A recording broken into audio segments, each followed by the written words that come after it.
បាទជំរាបសួរបងប្អូនបាទអេបងប្អូនបាទយើងមើលនៅស្រុកខ្មែរហ្នឹងគឺបេតិទេពដាក់ឡើងផ្អើលមេឃមកប្រាវបាទ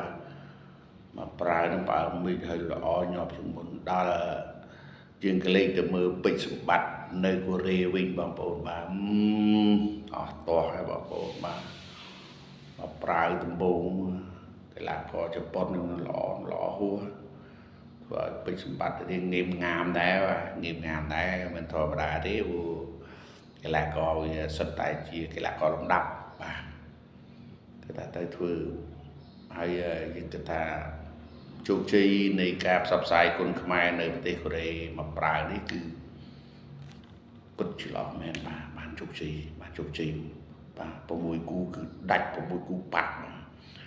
ហើយគូនីមួយៗគឺពេញសាច់បាទពេញសាច់គឺហូបមនុស្សដូចថាឈ្នះចង់ថាឈ្នះទាំងអស់ហ្នឹងគឺថាគឺសិតតែមើលទៅថាគួរឲ្យសំផ្ញែងគាត់កោតសើណាបាទហើយគូពេជ្រសម្បត្តិវិញបងប្អូនដឹងស្រាប់ហើយទោះជាគូខំខ្លារាជដូចតែគ្នាដែរខ្ញុំថាអូខំខ្លារាជយ៉ាប់បាត់ចប់បាត់ចំនឹងម្ចាស់ផ្ទះបាត់កូរ៉េនឹងក៏ល្អទៀតប៉ុន្តែខំខ្លារាជនៅតែស្ដារស្ថានភាពបានបាទក្រោមការប្រឹងប្រែងហ្វឹកហាត់របស់គាត់យើងមើលទៅឃើញថាគាត់រៀងតាន់ល្អហើយគាត់មុះមុតក្នុងការប្រយុទ្ធមិនខ្លាចកណ្ដាប់ដៃសត្រូវគឺការធ្វើបែបនេះគឺធ្វើឲ្យគាត់ទទួលបានជោគជ័យច្រើនបាទហើយពេជ្រសម្បត្តិគឺគាត់ធ្វើបានល្អបាទហើយខំខ្លារាជក៏ធ្វើបានល្អហើយនឹងកីឡាដទៃទៀតដូចជាបឺតសង្ឃឹមបន្ទង់គុនខ្មែរហើយពេជ្រសិង្ហៈអីហ្នឹងបាទ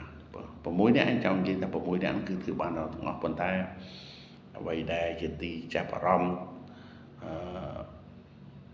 ធ្វើឲ្យអ្នកគ្រប់គ្រងគាត់បះដៃបះជើងគឺខំខ្លារាជបាទដោយសារដៃគូរបស់គាត់បុកសម្រុកខ្លាំងធ្វើឲ្យគាត់រៀងងៀមងាមទប់ចង់ជាប់បាទអញ្ចឹងសរុបសេចក្តីមកការទៅប្រយុទ្ធទៅផ្សព្វផ្សាយនៅគុនខ្មែរនៅប្រទេសកូរ៉េគឺឃើញថា